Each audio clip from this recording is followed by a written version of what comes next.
Nós vamos passar agora pela gestão norueguesa da pesca.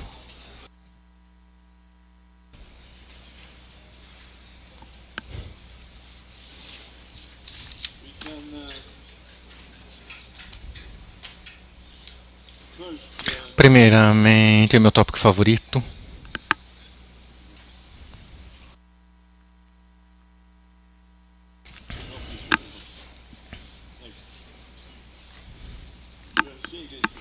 Sim, vocês já viram isso aqui, a Noruega. A dependência econômica do oceano. E rapidamente como estamos organizados, o Ministério para Atividades de Pesca, instituições dependentes dessa parte do Ministério que,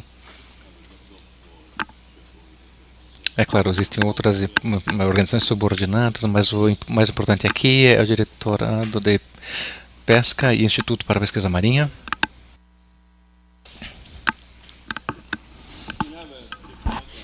Nós definimos e concordamos em uma política fundamental que contribuiu para um desenvolvimento econômico viável nessa política. E a gestão sustentável não é um objetivo, é uma condição. Nós saímos de algo que seria um objetivo para algo que deveria ser a base para a implementação de outros objetivos. E a orientação para o mercado é um elemento em todo o desenvolvimento dessa política de eficiência. Interessantemente, e ainda que os objetivos tenham mudado com os anos, em 1970 e também a colonização em áreas rurais era um objetivo, a lucratividade e a sustentabilidade ecológica era um outro composto. Isto, e como eu disse, transformou a sustentabilidade ecológica em uma condição que é muito importante para a obtenção de lucratividade sem subsídios, porque em 1970 a gente tinha subsídios e a maneira de gerar emprego nessas áreas costeiras acentuava essa discrepância entre a renda e o custo pago por este subsídio. Nós consideramos essa iniciativa com duas medidas. Uma é a manutenção da produtividade pesqueira e, em segundo lugar, ajuste da capacidade de captura pela renovação, criando assim uma frota economicamente viável, que é necessário, né, como nós somos orientados para exportação e como nós não temos nenhum subsídio mais nesse segmento. O regime de gestão que nós temos é que a capacidade de pesca e as medidas de políticas estruturais são um elemento único. Outro elemento é a pesquisa, medidas regulatórias, controles, é claro. Isso aqui é muito importante na manutenção da captura dentro dentro do VIAF. As instituições envolvidas aqui são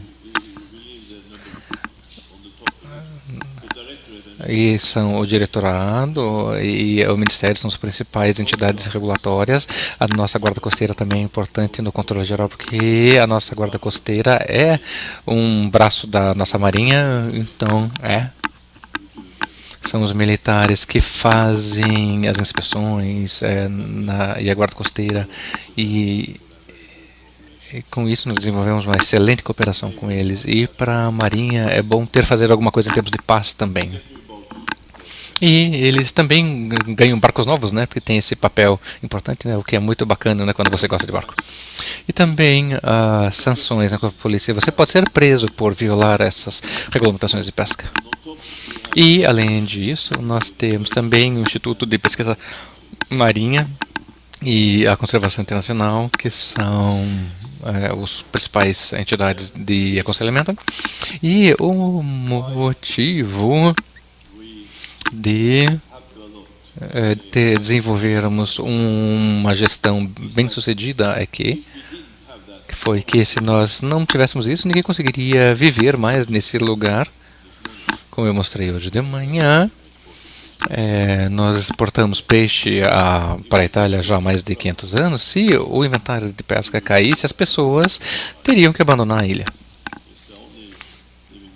Essa aqui é a única oportunidade de subsistência, como vocês veem. Não tem muito o que fazer, né, por falta de terra ali. Este aqui é um lembrete para nós que os cientistas têm que conseguir explicar e, né, para os gestores conseguirem entender. No Atlântico Norte, nós estabelecemos um conselho para a exploração do mar que coordena a ciência marítima, ciência marinha, e ciências de todos os Estados-membros, e ele se encontra de maneira regular com comissões e comitês, passando e avaliando o conhecimento sobre os inventários dos países e dá conselhos também. Eles provêm aconselhamento de acordo com aquilo que foi solicitado, padrões de pesca, captura total, etc, etc. É uma organização estabelecida em 1902 e dá aconselhamento sobre captura dos recursos marinhos, e os cientistas das diferentes nações, institutos, trabalham na ICES, que tem o conhecimento de pesquisa, e eles coordenam a pesquisa e produzem relatórios baseados no conhecimento dos cientistas participantes providos nessas reuniões. E o conselho é sempre fornecido, quando requerido, né, pelos países para alimentar o sistema e esse processo.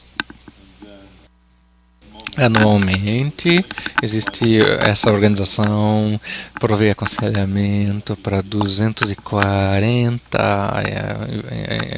partes de inventário e aconselhamento também sobre produtividade e possibilidade de captura. O formato do aconselhamento é o seguinte: eles,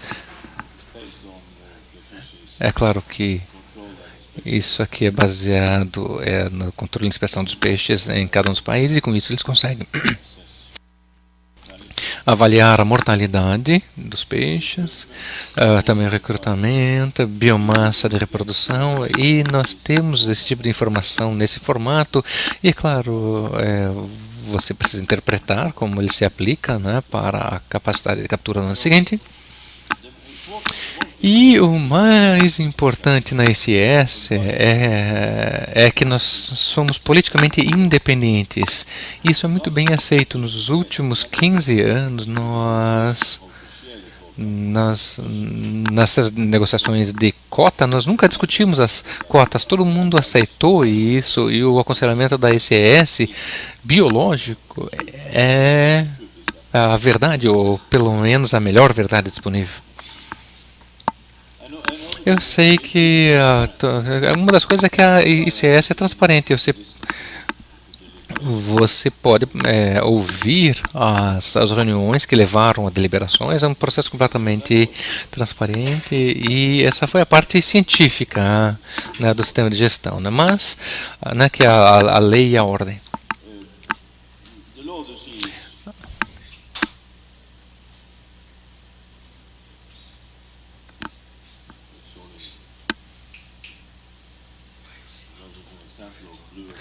Bom, aqui o exemplo da economia azul, né?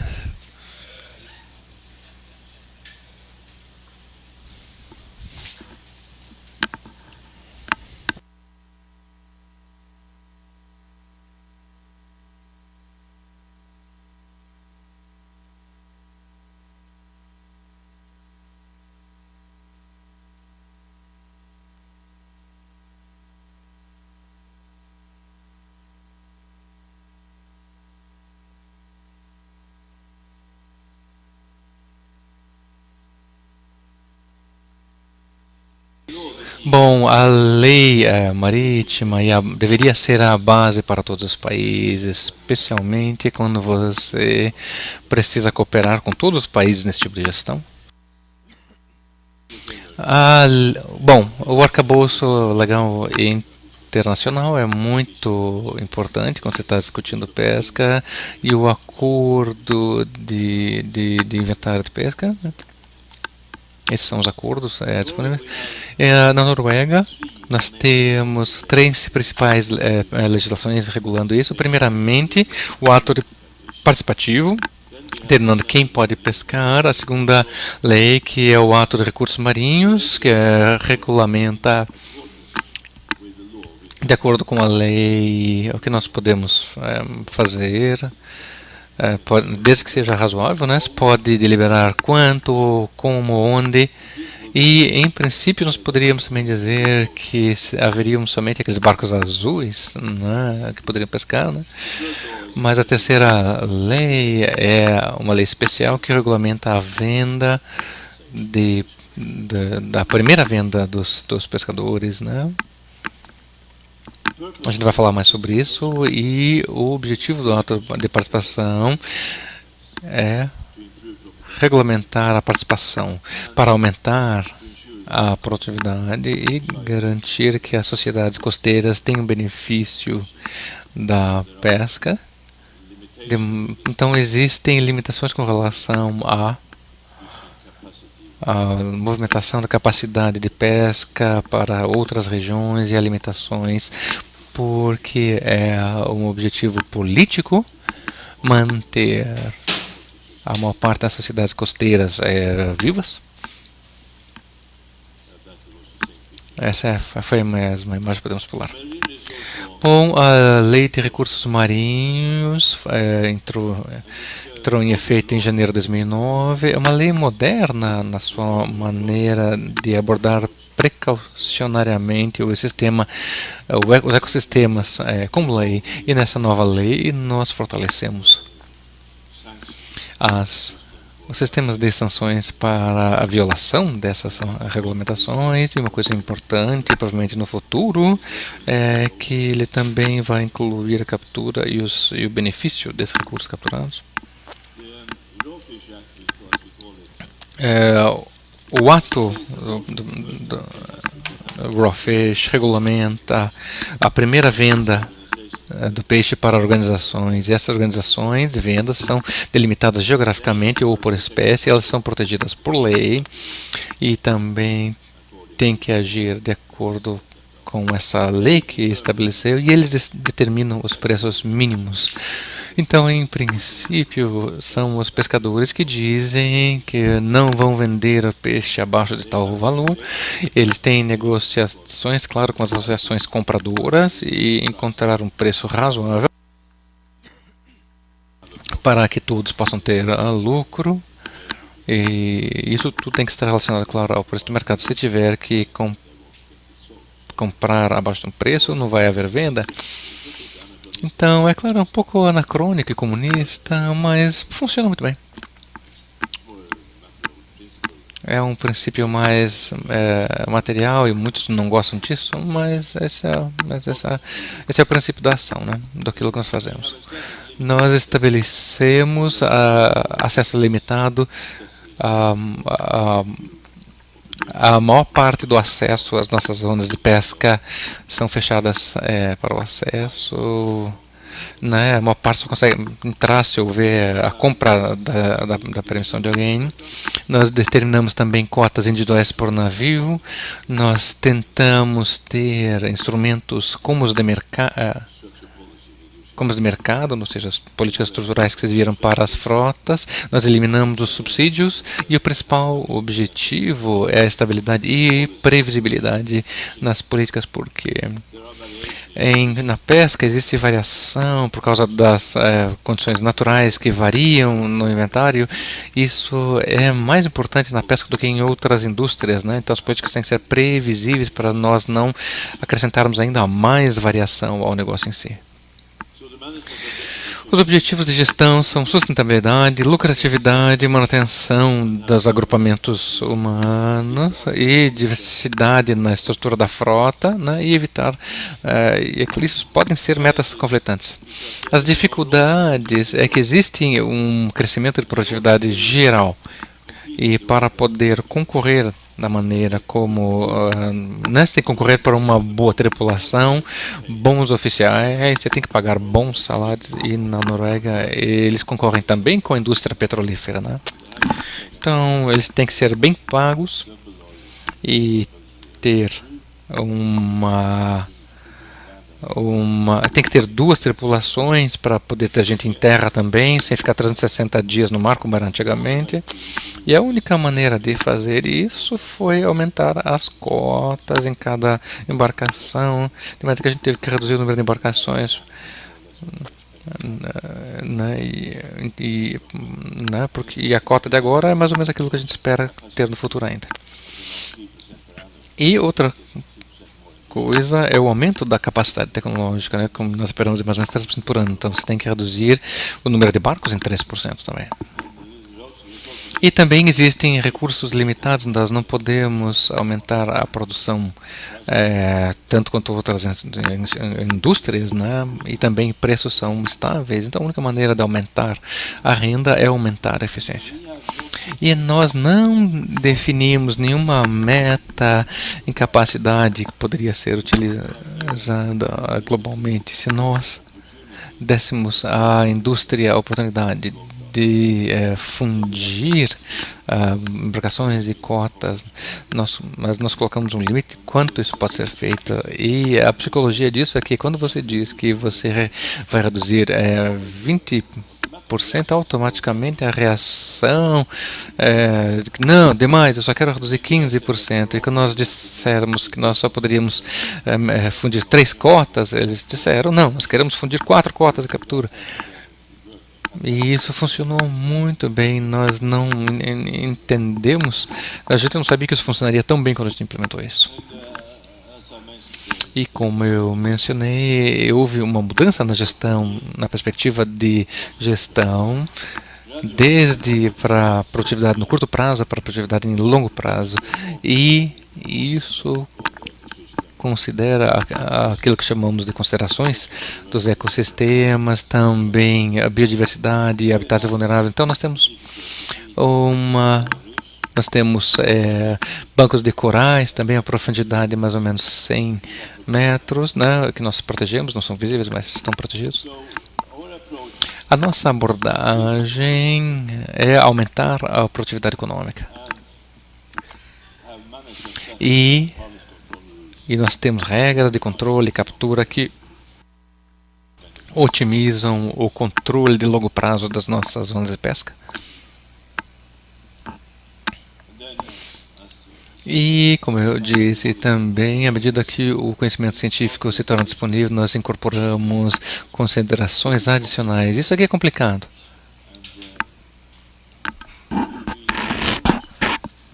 E nós não fazemos algo antes de acreditarmos que de fato acrescenta valor às decisões de gestão. Na nova lei de 2009, nós estabelecemos o princípio de que a gestão pesqueira é responsável pela avaliação regulatória da necessidade de regulamentação. Isso quer dizer que há muitos inventários menores e que não tínhamos regulamentação, mas para poder garantir que essas espécies não sejam sobrepescadas, nós temos que regularmente verificar de alguma maneira, e nós fazemos isso por relatórios das embarcações de pesca, que fornecem indicadores de como esse inventário está se comportando. E, próximo. Isso aqui é Liverpool, tá? Se vocês não... Bom, nós... 90% de toda a captura na Noruega vem de inventário partilhado com outros países, e isso requer cooperação. É claro, o principal deles é a Rússia, mas a Rússia não pode ter um sistema de gestão diferente do nosso, né? Seria sem sentido e até perigoso. Então a cooperação é fundamental.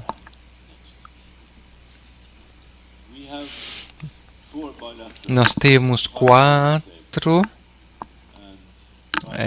acordos bilaterais e quatro ou cinco organizações de pesca, ou seja, 14 negociações sobre gestão de cota e também a gestão de inventários entre outubro e dezembro. Todo ano, esse é um período bem corrido no nosso departamento.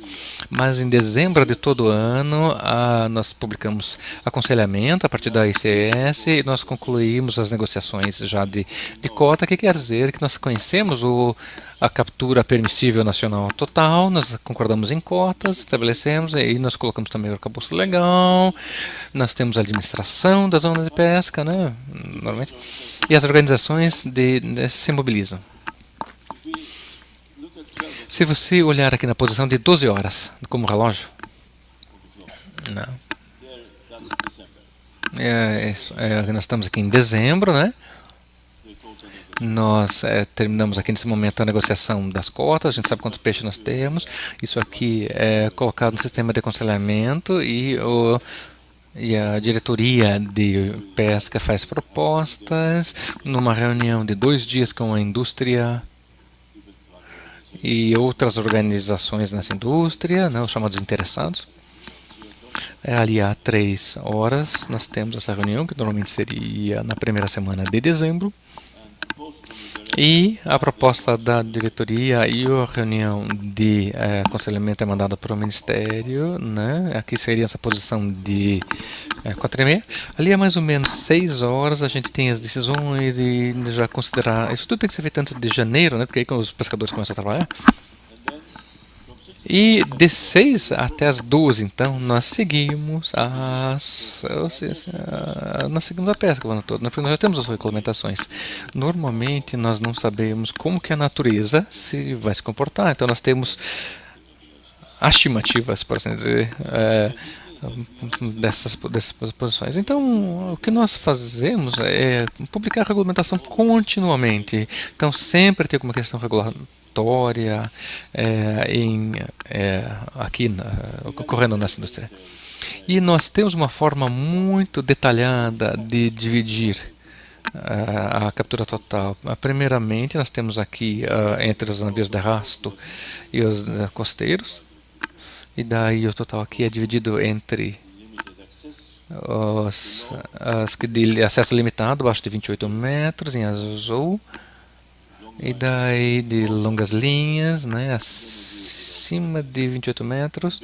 E abaixo disso nós temos aqui cada embarcação com uma cota específica. E quando nós montamos o ciente, a cota era baseada em comprimento da embarcação. O que foi daí congelado. Então, se eu tenho uma cota baseada num navio de 12 metros, se eu comprar um de 100 metros, eu não vou ter uma cota maior. Então, as cotas ficam estipuladas e você pode escolher o tipo de navio que você quer. Se quiser ter uma embarcação com área 4, você pode. Né? A gente não se importa com isso. Pela lei,